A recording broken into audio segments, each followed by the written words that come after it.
आप सबके रहे जौन इंतजार हथियार आ रहा बा कल सुबह 6:15 में जौन की वे म्यूजिक चैनल से जौन की छोटू शिकारी के लिखल हो और पावर स्टार पवन सिंह गईले बनी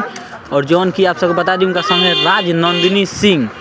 जौन साथ में डुएट भइल बा जौन की कल सुबह आ रहा बा वे म्यूजिक के यूट्यूब चैनल पर 29 नवंबर सुबह 6:15 में आप सब कल सुबह बहुत सारा प्यार दुलार दी जौन की रंगदारी सॉन्ग बा जौन की लिखले बनी आप सबके बहुत ही चहेता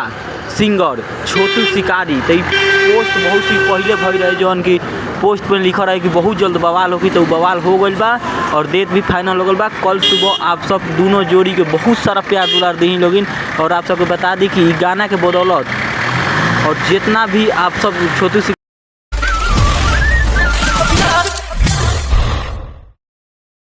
तो कल सुबह गाना के आते आप सबके ट्रेनिंग पर मंगाए एक बार जौन की